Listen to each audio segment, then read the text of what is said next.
सभी साथियों को मेरा नमस्कार। मैं हूं महेश सिंह। आज हम सेंटिनल जनजाति के बारे में बात करेंगे। सेंटिनल जनजाति जो भारत के अंडमान और निकोबार द्वीप समूह के नॉर्थ सेंटिनल द्वीप पर निवास करती है, विश्व की सबसे रहस्यमयी और बाहरी दुनिया से कटी हुई जनजातियों में से एक है। यह जनजाति लगभग 60,000 वर्षों से अपनी प्राचीन जीवन शैली को बचाए हुए है और आधुनिक सभ्यता से पूरी तरह अलग थलग है।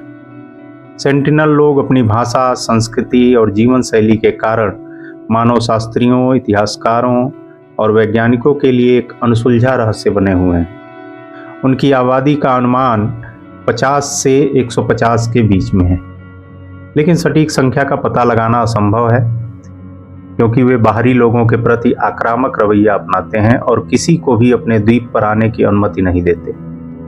इस वीडियो में सेंटिनल जनजाति की भाषा, संस्कृति, जीवन शैली, इतिहास, पर्यावरण के साथ उनके संबंध और बाहरी दुनिया से उनके अलगाव के कारणों को बताया गया है। सेंटिनल जनजाति का निवास स्थान नॉर्थ सेंटिनल द्वीप है, जो अंडमान और निकोबार द्वीप समूह का हिस्सा है। यह द्वीप लगभग 59.67 वर्ग किलोमीटर क्षेत्र में फैला है और घने जंगलों, प्रवाल भित्तियों और समुद्री तटों से घिरा हुआ है। सेंटिनल लोग इस द्वीप पर हजारों वर्षों से रह रहे हैं और मानव इतिहास की सबसे प्राचीन जनजातियों में से एक माने जाते हैं। उनकी उत्पत्ति अफ्रीकी नेग्रिटो समूह से मानी जाती है, जो लगभग 60,000 साल पहले अफ्रीका से बाहर निकलकर एशिया के विभिन्न हिस्सों में फैले। सेंटिनल लोग उन कुछ समुदायों में से हैं जो पाषाण युग की जीवन शैली को आज भी जीवित रखे हुए हैं। उनकी भाषा, संस्कृति और जीवन शैली पूरी तरह प्रकृति पर आधारित है और वे आधुनिक तकनीक, धातु के औजारों या लिखित भाषा से अनजान हैं। सेंटिनल जनजाति की सबसे बड़ी खासियत उनकी बाहरी दुनिया से पूर्ण अलगाव है। वे न केवल बाहरी लोगों के साथ संपर्क से बचते हैं, बल्कि किसी भी तरह के हस्तक्षेप को बर्दाश्त नहीं करते। इतिहास में कई बार बाहरी लोगों ने उनके साथ संपर्क स्थापित करने की कोशिश की, लेकिन सेंटिनल लोगों ने तीर, कमान और भालों से हमला करके अपने क्षेत्र की रक्षा की। भारत सरकार ने उनकी स्वतंत्रता और सुरक्षा को ध्यान में रखते हुए नॉर्थ सेंटिनल द्वीप के आसपास लगभग 5 किलोमीटर तक के क्षेत्र को प्रतिबंधित क्षेत्र घोषित किया है, जहां बिना अनुमति जाना गैर कानूनी है।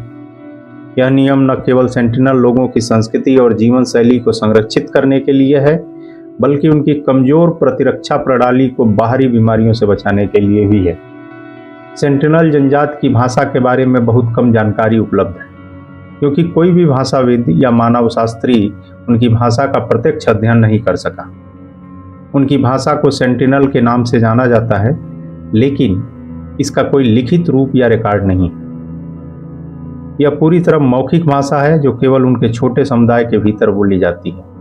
कुछ विशेषज्ञों का अनुमान है कि सेंटिनल भाषा अंडमान द्वीप समूह की अन्य जनजातियों जैसे ओंगे, जारवा या ग्रेट अंडमानीज की भाषाओं से कुछ समानताएं रख सकती हैं, क्योंकि ये सभी जनजातियां नेग्रिटो मूल की।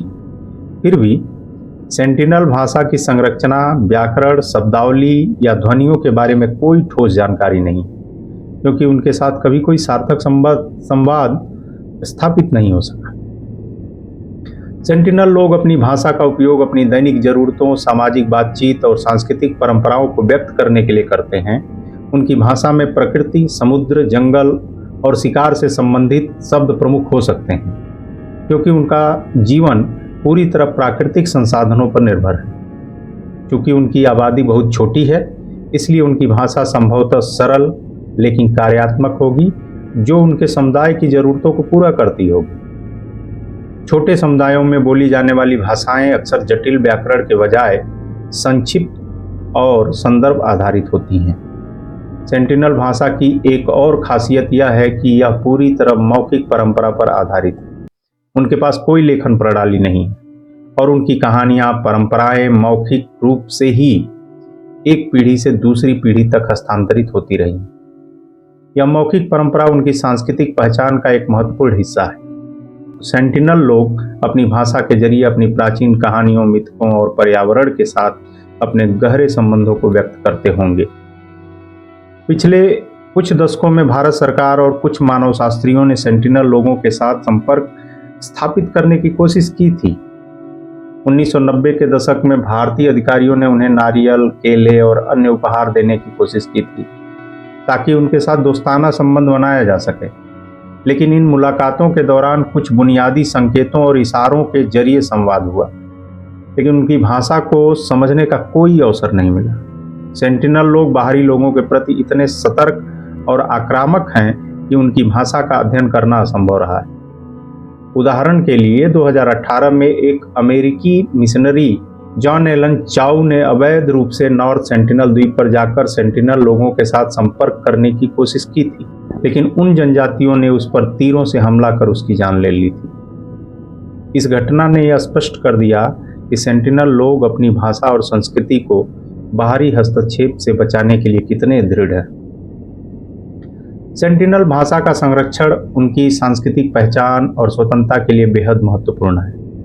बाहरी संपर्क से उनकी भाषा पर नकारात्मक प्रभाव पड़ सकता है, क्योंकि नई भाषाएं या शब्द उनकी मूल भाषा को प्रभावित कर सकते हैं। इसके अलावा बाहरी लोगों से मिलने वाली बीमारियां उनकी कमजोर प्रतिरक्षा प्रणाली के लिए खतरनाक हो सकती हैं, जो उनकी आबादी और भाषा को और भी खतरे में डाल सकता है। इसलिए भारत सरकार ने उनकी भाषा और संस्कृति को संरक्षित करने के लिए सख्त नियम बनाए हैं ताकि उनकी गोपनीयता और स्वतंत्रता बनी रहे।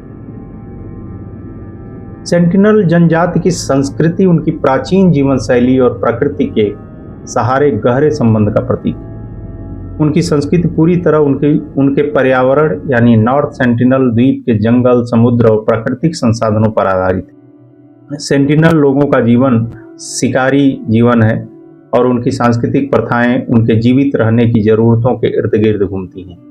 उनकी संस्कृति में कोई लिखित नियम, धर्म या औपचारिक सामाजिक संरचना का कोई स्पष्ट प्रमाण नहीं है, लेकिन उनकी जीवन शैली और व्यवहार उनके सामुदायिक जीवन और प्रकृति के प्रति उनके गहरे सम्मान को दर्शाते हैं। सेंटिनल लोग अपने समुदाय में एकजुटता और सामूहिकता के साथ रहते हैं। उनकी संस्कृति में परिवार और समुदाय का महत्व स्पष्ट दिखता है, क्योंकि वे छोटे छोटे समूहों में रहते हैं और अपने संसाधनों को आपस में बांटते हैं। उनके सामाजिक ढांचे के बारे में ज़्यादा जानकारी नहीं है, लेकिन हवाई सर्वेक्षण और कुछ दूर से की गई निगरानी से यह पता चलता है कि वे छोटे छोटे समूहों में रहते हैं, जो शायद परिवार या कबीले के रूप में संगठित होते हों। उनके बीच कोई स्पष्ट नेतृत्व या शासक की व्यवस्था नहीं दिखाई देती है, लेकिन यह संभावना है कि समुदाय के बड़े बुजुर्ग निर्णय लेने में महत्वपूर्ण भूमिका निभाते होंगे। सेंटिनल संस्कृति में प्रकृति का बहुत महत्व है। वे जंगल, समुद्र और अपने पर्यावरण को पवित्र मानते हैं, क्योंकि ये उनके भोजन, आश्रय और जीवन का आधार है। उनकी सांस्कृतिक प्रथाएं उनके पर्यावरण के साथ संतुलन बनाए रखने पर केंद्रित है। उदाहरण के लिए वे केवल उतने ही संसाधनों का उपयोग करते हैं जितने की उनकी ज़रूरत है और प्रकृति को नुकसान पहुंचाने से बचते हैं। उनकी संस्कृति में शिकार और मछली पकड़ने की कला को बहुत महत्व दिया जाता होगा। वे तीर, कमान, भाले और हार्पून जैसे पारंपरिक हथियारों का उपयोग करते हैं, जो पत्थर, लकड़ी और हड्डियों से बनाए जाते हैं। ये हथियार न केवल उनके शिकार के लिए हैं, बल्कि उनकी रक्षा के लिए भी हैं, क्योंकि वे अपने क्षेत्र में बाहरी लोगों के प्रवेश को बर्दाश्त नहीं कर सकते। सेंटिनल संस्कृति में कोई औपचारिक धार्मिक प्रथाएं या मंदिर या मस्जिद जैसी संरचनाएं नहीं देखी गई हैं, लेकिन यह संभावना है कि उनकी संस्कृति में प्रकृति और आत्माओं से संबंधित कुछ विश्वास हो। कई प्राचीन जनजातियों की तरह सेंटिनल लोग भी प्राकृतिक तत्वों जैसे समुद्र, जंगल या तारों को पवित्र मान सकते हैं। उनकी मौखिक परंपराओं में ऐसी कहानियां हो सकती हैं जो उनके पर्यावरण और उनकी उत्पत्ति से जुड़ी हों, लेकिन इन कहानियों का कोई रिकॉर्ड उपलब्ध नहीं है, क्योंकि उनकी संस्कृति पूरी तरह से मौखिक है। सेंटिनल लोग अपनी संस्कृति को बाहरी प्रभावों से बचाने के लिए बहुत सतर्क दिखते हैं। वे बाहरी लोगों को अपने द्वीप पर आने की अनुमति नहीं देते और किसी भी तरह के संपर्क को अस्वीकार करते हैं। उनकी यह सतर्कता उनकी सांस्कृतिक पहचान और स्वतंत्रता को बनाए रखने का एक तरीका है। उदाहरण के लिए, जब 2004 में हिंद महासागर में सुनामी आई थी, यह आशंका थी कि सेंटिनल जनजाति पूरी तरह खत्म हो गई होगी, लेकिन जब भारतीय नौसेना ने हवाई सर्वेक्षण किया तो पाया कि सेंटिनल लोग जीवित हैं और उन्होंने एक तीरंदाज को हेलीकॉप्टर की ओर तीर चलाते हुए देखा। यह घटना उनकी सांस्कृतिक दृढ़ता और बाहरी हस्तक्षेप के प्रति उनके विरोध को दर्शाती है। सेंटिनल जनजाति की जीवन शैली पाषाण युग की शिकारी परंपराओं पर आधारित है। वे पूरी तरह अपने पर्यावरण पर निर्भर हैं और आधुनिक तकनीक या औजारों का उपयोग नहीं करते। उनकी जीवन शैली उनकी प्राकृतिक परिस्थितियों और संसाधनों के अनुकूल है। नॉर्थ सेंटिनल द्वीप का घना जंगल और समुद्री तट उन्हें भोजन, आश्रय और सुरक्षा प्रदान करते हैं। उनकी जीवन शैली को समझने के लिए हमें उनके दैनिक कार्यों, भोजन, आवास और सामाजिक व्यवहार को देखना होगा। सेंटिनल लोगों का भोजन मुख्य रूप से समुद्री मछलियाँ, कछुए, जंगली सूअर और जंगल में पाए जाने वाले फल, जड़ें और कंद हो सकते हैं। वे समुद्र से मछली पकड़ने के लिए हार्पून और तीर कमान का उपयोग करते हैं। उनके हथियार पूरी तरह प्राकृतिक सामग्रियों जैसे लकड़ी, पत्थर और हड्डियों से बनाए जाते होंगे। सेंटिनल लोग समुद्र में छोटी नावों का उपयोग करते हैं जो पेड़ की लकड़ियों से बनाई जाती हैं। ये नावें इतनी हल्की और सरल होती हैं कि वे आसानी से समुद्र में तैर सकती हैं। मछली पकड़ने के अलावा वे जंगल में जंगली सूअर और अन्य छोटे जानवरों का शिकार करते हैं। उनके शिकार की तकनीकें बहुत परिष्कृत है जो पीढ़ियों से चली आ रही हैं।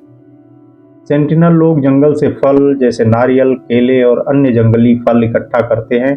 वे जड़ों और कंदों को भी खाते हैं जो उनके भोजन का एक महत्वपूर्ण हिस्सा है। उनकी जीवन शैली में खेती या पशुपालन का कोई प्रमाण नहीं मिला है, जिसका मतलब है कि वे पूरी तरह जंगल और समुद्र पर निर्भर हैं। उनका भोजन मौसमी हो सकता है क्योंकि जंगल और समुद्र में उपलब्ध संसाधन मौसम के अनुसार बदलते हैं।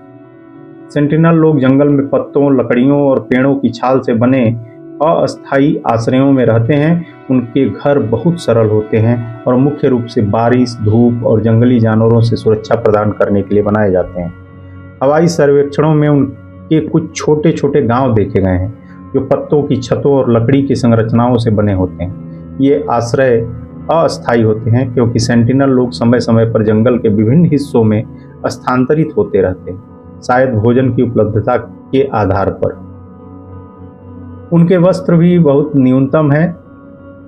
सेंटिनल लोग कपड़े के रूप में पत्तों, पेड़ की छाल या जंगली रेशों से बनी रस्सियों का उपयोग करते हैं। पुरुष और महिलाएं अपने शरीर को ढकने के लिए कमर के चारों ओर पत्तों या छाल की रस्सियां बांधते हैं। कुछ अवसरों पर वे अपने शरीर को प्राकृतिक रंगों जैसे मिट्टी या पौधों के रस से सजाते हैं।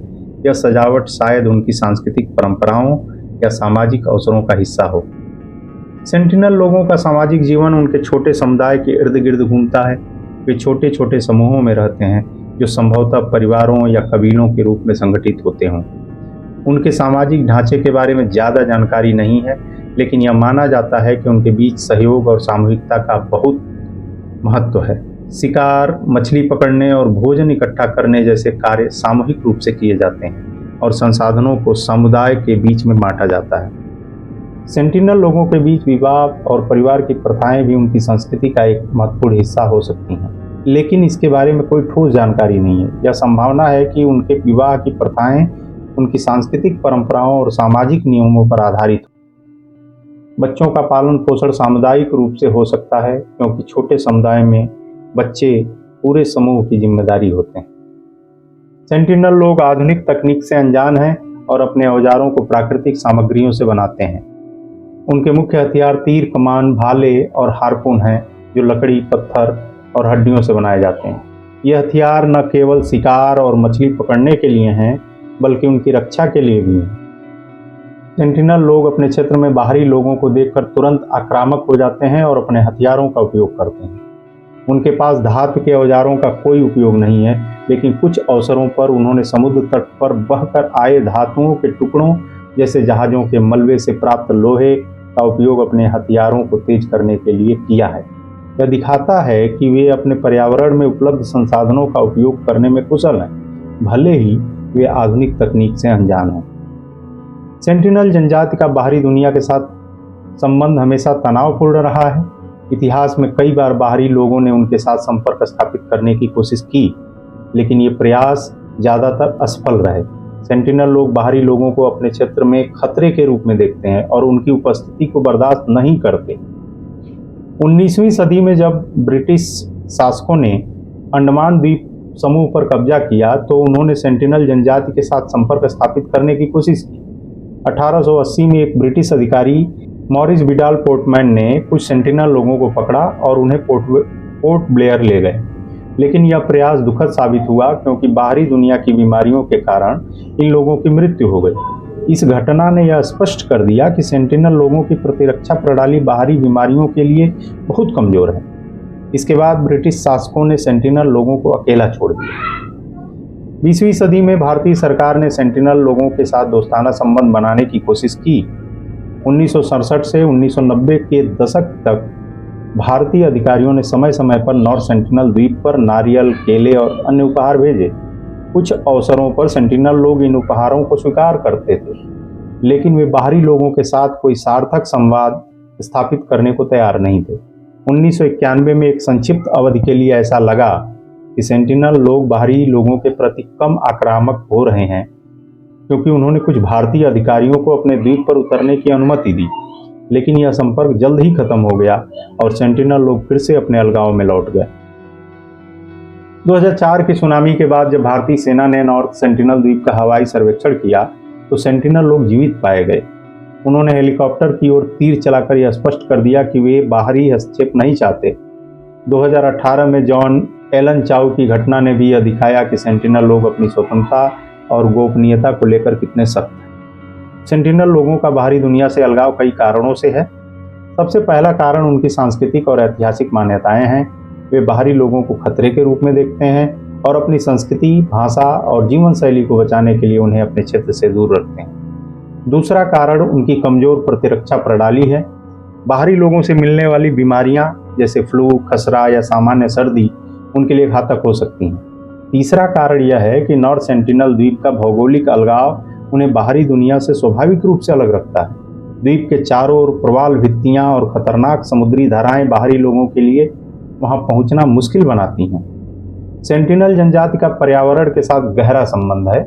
नॉर्थ सेंटिनल द्वीप का घना जंगल, समुद्री तट और प्रवाल भित्तियां उनकी जीवन शैली का आधार हैं। वे अपने पर्यावरण को न केवल अपने जीवित रहने के लिए उपयोग करते हैं, बल्कि इसे पवित्र भी मानते हैं। उनकी जीवन शैली पूरी तरह टिकाऊ है, क्योंकि वे केवल उतने ही संसाधनों का उपयोग करते हैं जितने की उन्हें जरूरत होती है। सेंटिनल जनजाति के संरक्षण के लिए भारत सरकार ने कई महत्वपूर्ण कदम उठाए हैं। नॉर्थ सेंटिनल द्वीप के आसपास 5 किलोमीटर तक का बहिष्करण क्षेत्र बनाया गया है, जहां बिना अनुमति जाना गैर कानूनी है। यह नियम उनकी संस्कृति, भाषा और स्वास्थ्य की रक्षा के लिए बनाया गया है। कई अंतर्राष्ट्रीय संगठन जैसे सर्वाइवल इंटरनेशनल भी सेंटिनल लोगों के अधिकारों की रक्षा के लिए काम कर रहे हैं। सेंटिनल लोगों का संरक्षण इसलिए भी जरूरी है क्योंकि वे मानव इतिहास की एक जीवित कड़ी हैं। उनकी भाषा, संस्कृति और जीवन शैली हमें यह समझने में मदद करती है कि प्राचीन मनुष्य कैसे जीवित रहे और प्रकृति के साथ कैसे संतुलन बनाए रखा। उनकी संस्कृति को संरक्षित करना न केवल उनकी स्वतंत्रता और अधिकारों का सम्मान है, बल्कि मानव इतिहास के लिए एक महत्वपूर्ण हिस्से को बचाने का प्रयास भी है। सेंटिनल जनजाति विश्व की सबसे अनूठी और रहस्यमयी जनजातियों में से एक है। उनकी भाषा, संस्कृति और जीवन शैली पाषाण युग की याद दिलाती है और प्रकृति के साथ उनके गहरे संबंध को दर्शाती है। उनकी मौखिक भाषा, जिसके बारे में बहुत कम जानकारी है, उनकी सांस्कृतिक पहचान का एक महत्वपूर्ण हिस्सा है। उनकी संस्कृति प्रकृति, सामुदायिकता और स्वतंत्रता पर आधारित है और उनकी जीवन शैली पूरी तरह उनके पर्यावरण पर निर्भर है। सेंटिनल लोगों का बाहरी दुनिया से अलगाव उनकी सांस्कृतिक और शारीरिक सुरक्षा के लिए आवश्यक है। बाहरी संपर्क से उनकी कमजोर प्रतिरक्षा प्रणाली और अनूठी संस्कृति को खतरा हो सकता है। इसलिए उनकी गोपनीयता और स्वतंत्रता का सम्मान करना बेहद महत्वपूर्ण है। भारत सरकार और अंतर्राष्ट्रीय संगठनों के प्रयासों से उनकी रक्षा की जा रही है, लेकिन हमें यह सुनिश्चित करना होगा कि उनकी संस्कृति और जीवन शैली को बिना किसी हस्तक्षेप के संरक्षित किया जाए।